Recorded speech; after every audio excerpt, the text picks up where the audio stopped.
बिहार से ही अगली खबर है। यहाँ राघोपुर में चुनाव प्रचार के आखिरी दिन एक बार फिर तेज प्रताप यादव का हेलीकॉप्टर उतरा और एक बार फिर तेज प्रताप यादव अपने छोटे भाई तेजस्वी यादव पर हमलावर दिखाई दिए।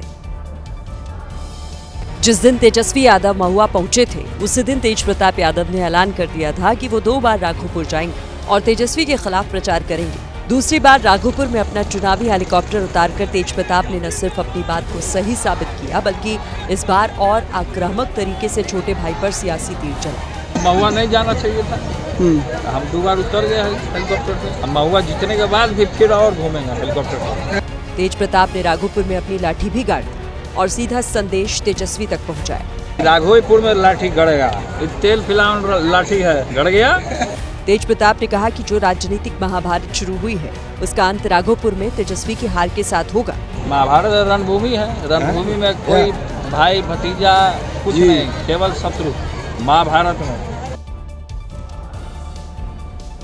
लालू यादव इस चुनाव में उन सीटों पर चुन कर प्रचार कर रहे हैं जहां से आरजेडी के बाकी नेता मैदान में हैं। उन्होंने दानापुर में रामकृपाल यादव के खिलाफ हुंकार भरी थी और वो फुलवारी पहुंच गए।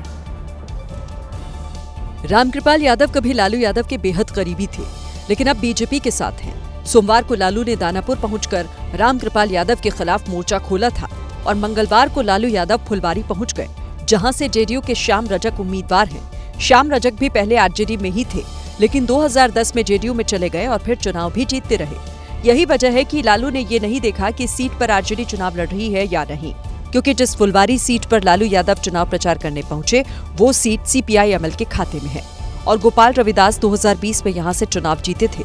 इस बार भी गोपाल रविदास चुनावी मैदान में हैं और लालू यादव ने उनके समर्थन में रोड शो किया। लालू जी ने बेजुबानों को जुबान दी है, खटिया पर बैठने की भी आज़ादी नहीं थी, पढ़ने लिखने की भी आज़ादी नहीं थी। बाबा साहब डॉक्टर भीमराव के विचारों को उन्होंने उतारने का काम किया है। लालू यादव जब चुनाव प्रचार में उतरे तो समर्थकों का जोश हाई हो गया, साथ ही गोपाल रविदास की उम्मीद भी कई गुना बढ़ गई।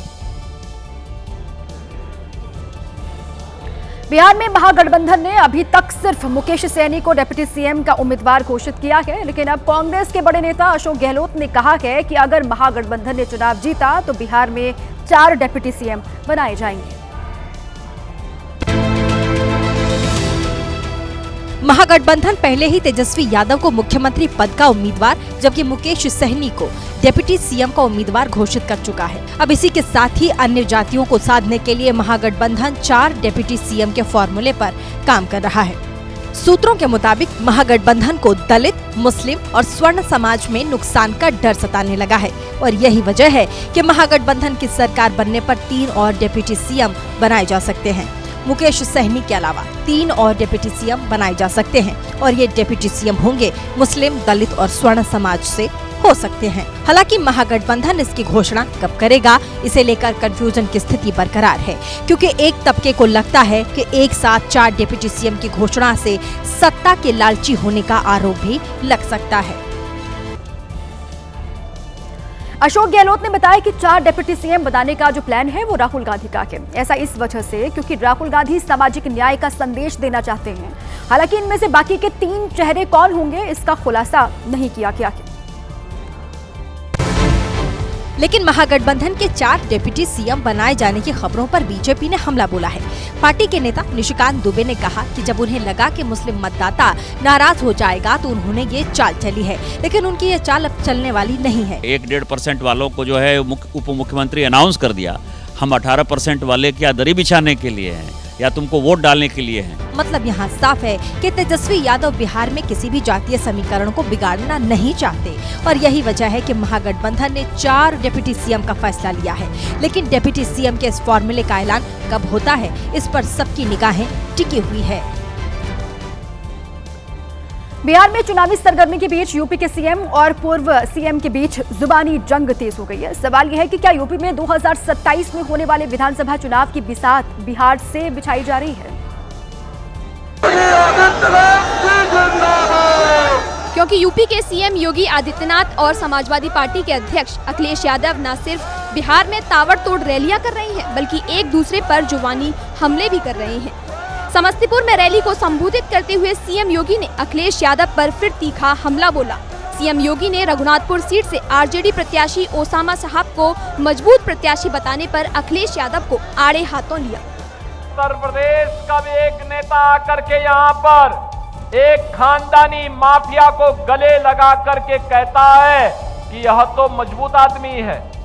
हमने कहा भगवान ने तुम्हें यही श्राप दिया है कि जिंदगी भर इन माफियाओं के कब्र पर फतिया पड़ते रहोगे। वहीं चुनाव प्रचार के लिए औरंगाबाद पहुंचे अखिलेश यादव ने सीएम योगी के 3 बंदरों वाले बयान पर पलटवार किया।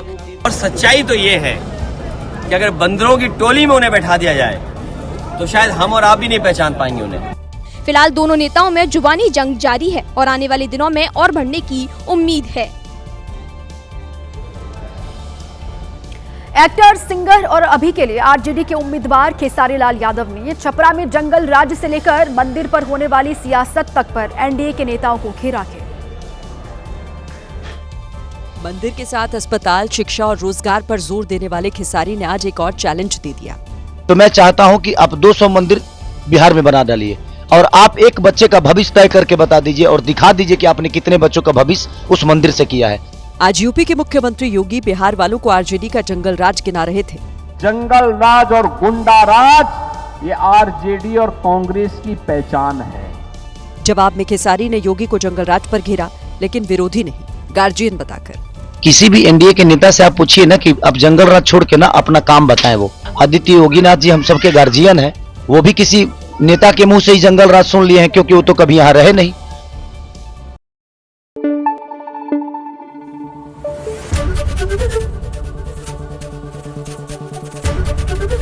एबीपी न्यूज आपको रखे आगे।